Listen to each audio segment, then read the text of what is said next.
Tá gravando.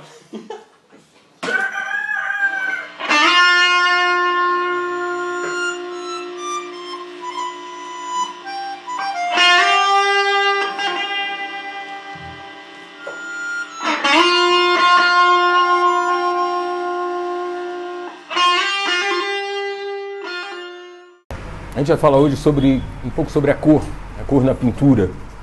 Vamos começar falando um pouco sobre a teoria da cor. Imagino que a maioria de vocês já tem uma familiaridade com isso. Vou tentar propor algumas outras discussões que levam para a questão da harmonia. Quem trabalha com pintura o tempo inteiro se defronta com isso, né? Na possibilidade de várias cores, o que é que você utiliza, né? Como é que você combina essas cores?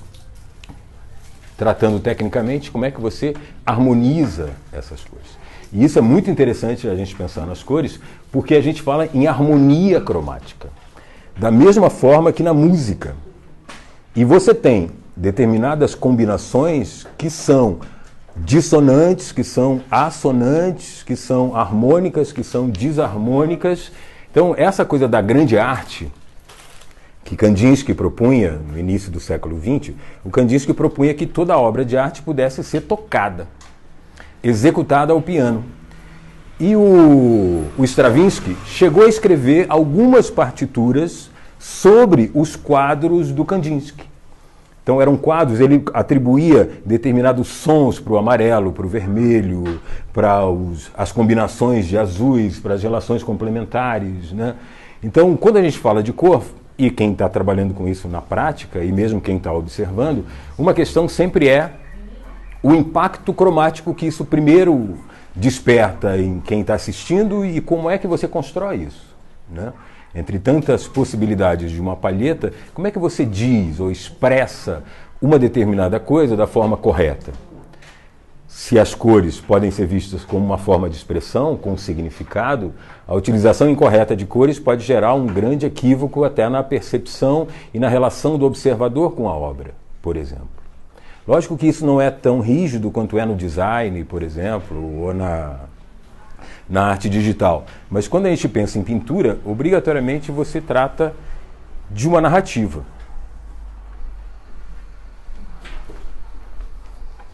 Tecnologia.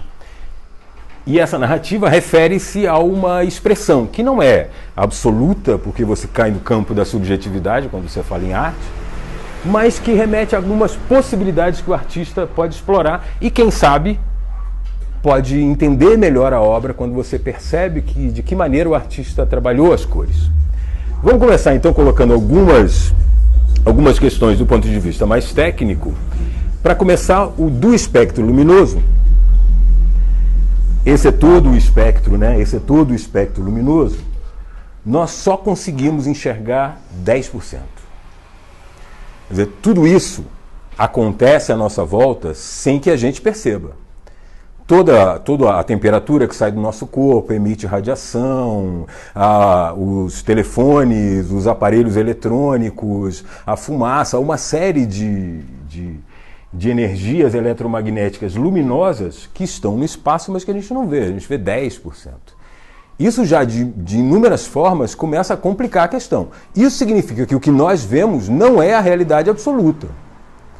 Nós vemos apenas uma parcela muito pequena de tudo que acontece. Para piorar a questão, tudo isso que nós vemos, nós ainda interpretamos. Quando a gente fala de visão, falamos de visão das cores, nós falamos de 3 instâncias. A primeira é o estímulo físico do mundo, a luz. A segunda, que hoje se sabe que esse estímulo é externo. Os gregos, por exemplo, Platão dizia que o olho ia até a coisa, pegava e trazia para dentro.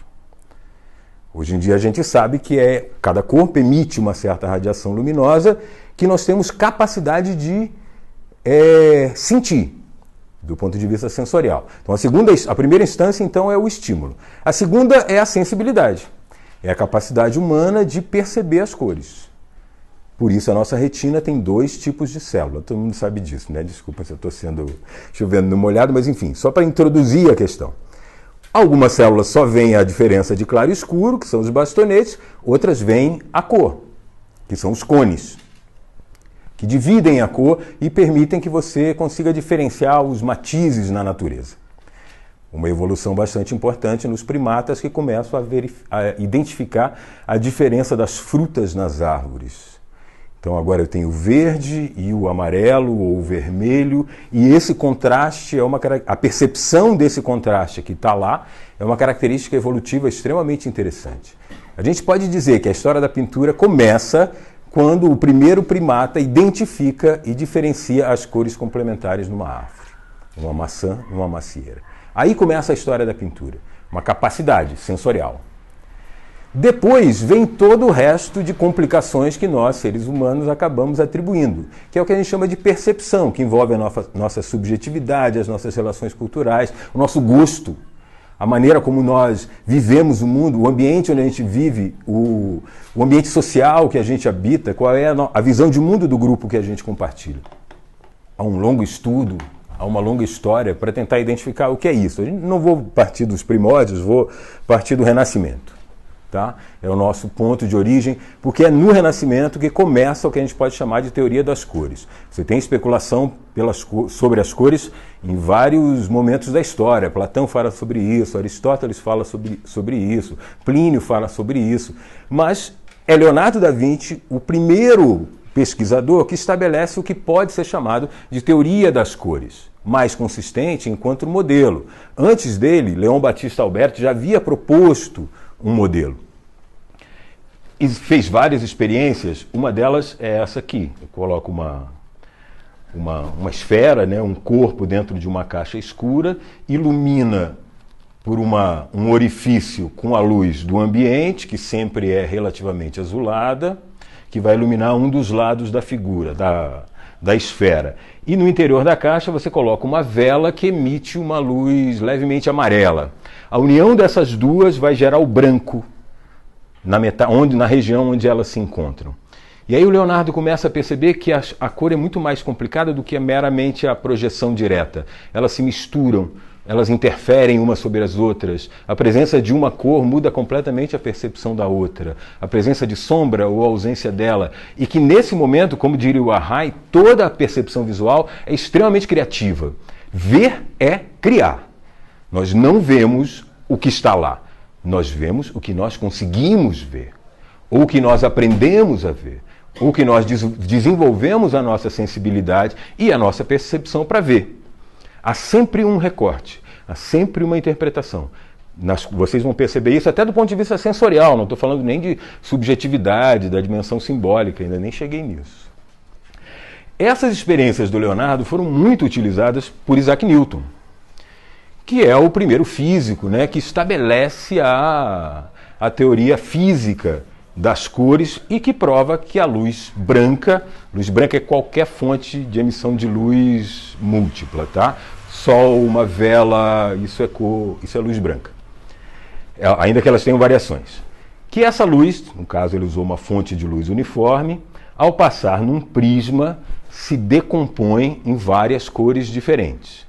Ele provou isso fazendo a experiência contrária, que foi passar o prisma, a luz já fracionada, de volta num prisma invertido, e ele reconstitui a luz branca do outro lado. Então a luz branca ela é uma mistura de várias cores. Isso que a gente vê. A cor dos objetos tem a ver com o que esse objeto reflete ou não. Se ele absorve quase tudo, só libera o vermelho, ele será vermelho e assim por diante.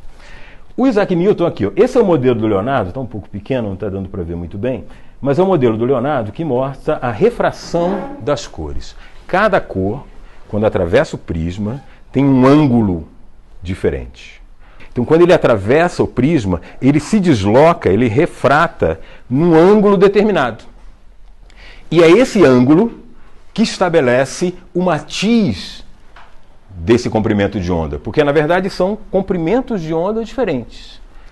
O vermelho é um comprimento de onda longo, por isso rápido. O azul é um comprimento de onda curta, por isso lento. Por isso nós vemos primeiro o vermelho, depois o azul. A regra do Renascimento, dizia o Tiziano: queres profundidade, meu amigo? Use azul. Daí a perspectiva aérea que depois eu vou falar. Então, o modelo que o Leonardo estabeleceu é praticamente idêntico ao disco cromático que Isaac Newton estabeleceu. Ele usa esse conhecimento, a gente começa a falar de cores na escola a partir de Newton, e esquece que o Leonardo foi um dos caras que estabeleceu essa lógica, né? Em cima dessas descobertas, foram estabelecidos basicamente 3 sistemas de cor, que já são mais contemporâneos, né? Que são cor-luz, tá? Vejam que nem tudo que a gente enxerga utiliza o mesmo sistema cromático. O que vem do ambiente é cor-luz. A emissão dela parte de uma fonte luminosa.